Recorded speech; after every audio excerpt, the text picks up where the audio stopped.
ఒక ఇంట్రొడక్షన్ అందరి విషయంలో గురించి కాదు. తనివర్వన్ తమిళ్లో రిలీజ్ అయింది. మధ్యాహ్నానికి ఫోన్స్ వస్తున్నాయి హైదరాబాద్లో ఉన్న ప్రొడ్యూసర్స్ అందరికీ. దాంట్లో నాకు ఫోన్ వచ్చింది. నా ఎగ్జైట్మెంట్ అది. అదే రోజు ఈవినింగ్ వెళ్ళి నేను సినిమా చూసి ఈ సినిమా రీమేక్ రైట్స్ తీసుకుందామనే ఆలోచనలో నేను చాలా ఫాస్ట్గా వెళ్ళాను. నెక్స్ట్ డే వచ్చి చరణ్ గారిని కలిస్తే ఇది ఎన్వి ప్రసాద్ గారి సినిమా చూపించారు, నేను ఆయనకే చేస్తాను అన్నాడు. సల్యూట్ సార్ మీకు. అంటే సాధారణంగా ఇండస్ట్రీలో ఎవరు ఎగ్జైట్ అయితే వాళ్ళని పరిగెత్తుతాము.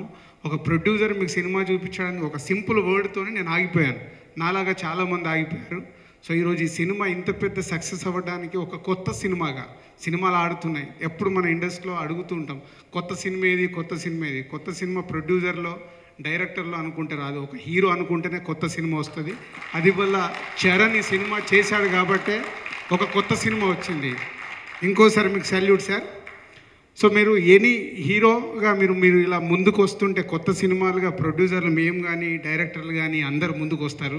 సో డెఫినెట్గా తెలుగు ఇండస్ట్రీకి ఈ ధృవ ఒక హీరోల్లో కొత్త సినిమాలు చేద్దామనే ఆలోచనకి నాంది కావాలి, నాంది అవుతుందని ఆశిస్తూ is the old team all the best.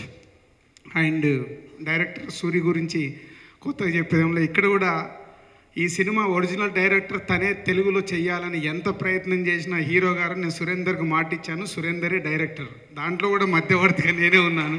So it's a commitment. అంటే నేను వర్డ్ ఇచ్చింది రీమేక్ రైట్స్ కానీ డైరెక్టర్ కానీ వాళ్ళే చేయాలని తన కమిట్మెంట్ మీద ఉండి సినిమా కంప్లీట్ అయ్యేలాగా చేశారు.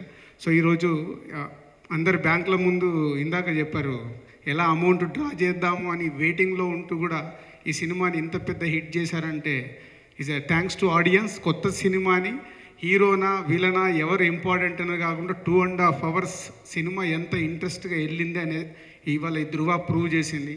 లేకుంటే అరవింద్ గారు మొన్నే ఇంటర్వ్యూలో చెప్పారు ఇంకొక 20% రెవెన్యూ పెరిగేది నిజంగా రైట్ టైంలో సినిమా వచ్చుంటే, ఇలాంటి ఫైనాన్షియల్ ప్రాబ్లం లేనప్పుడు వచ్చుంటే.